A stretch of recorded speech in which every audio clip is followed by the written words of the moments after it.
Hello, I'm Grin, and welcome back to the first or second build request of the year. I think it might be the second with the Spitfire being uploaded just as the year turned over, but that vehicle was actually made last year, and it was just that the actual video was uploaded this year, so this is technically the first actual build request of 2019. And so let's make like Philip DeFranco and just jump into it. Today's build, requested by Jesse Scott, Mega Man, and Josh Crumb, some of them asking for it over a year ago, is the Milano from Guardians of the Galaxy. For those of you who don't know which one the Milano is, which is understandable because I think they only mentioned it once or twice in the entire movie, it's the name of Star-Lord's rather fancy orange and blue Ravager ship. Or should I say was the name, because it did of course have a crash landing in Guardians of the Galaxy 2, and it never got repaired, and then in Infinity War, they're flying a different ship. So I guess the Milano was no more, which is sad because it was a pretty darn good looking ship. But regardless, I digress, back onto the subject, all that jazz. Building the Milano. I put off building this build request for quite a long time because I knew it would be rather difficult to do and rather time consuming for two different main reasons. Firstly being it's a spaceship from a new sci-fi movie, which means rather than it being blocky like most of the spaceships that came out of the 70s, it's rather rounded and has a lot of pointy bits that come out at different levels. If there are three things that are difficult to do in Banjo-Kazooie nuts and bolts, it's 1. Round edges,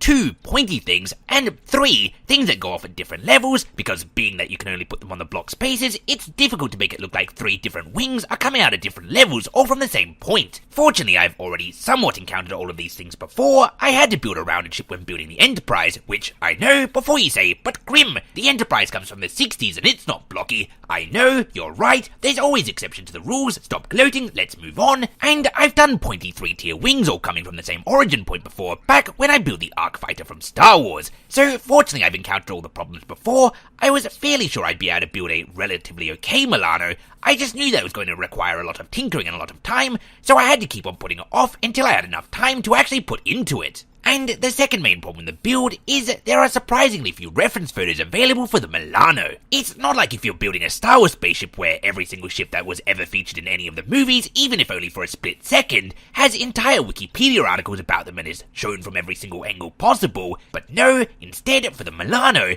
I pretty much could only find shots of the vehicle from front on. I think the main reason behind this is probably the difference of technology and also the difference of fan bases. Most of these Star Wars vehicles, especially from the original trilogy, were physical models, so they've actually been photographed from every angle, and also Star Wars being a sci-fi franchise predominantly, the fans are probably more into the spaceships versus Guardians of the Galaxy, which has a lot of superhero fans that are probably just not quite as interested in the Milano itself.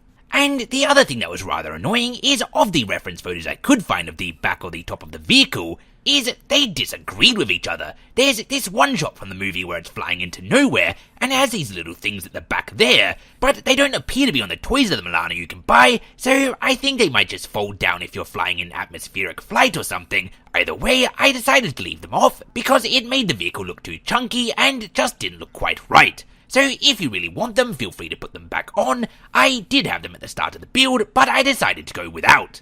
And so there you have it. After much fiddling and a pretty intricate paint job, we have the Milano, Star-Lord ship from Guardians of the Galaxy. It looks pretty snazzy. I'm pretty happy with how it turned out, especially within the confines of the game. It handles rather well and can even do that Space Invader Ravager thing that they did at the end of Guardians of the Galaxy 1. If you would like a copy of it in your own save, what's going to follow now is a layer by layer of it. And if you would like to follow me on social media or join the Channel Grim and Grin Discord, the Echo Chamber, a link to both of those is available in the description below. And so as always, thanks for watching, and until next time, I have been and still am Grim Grindle.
Bango.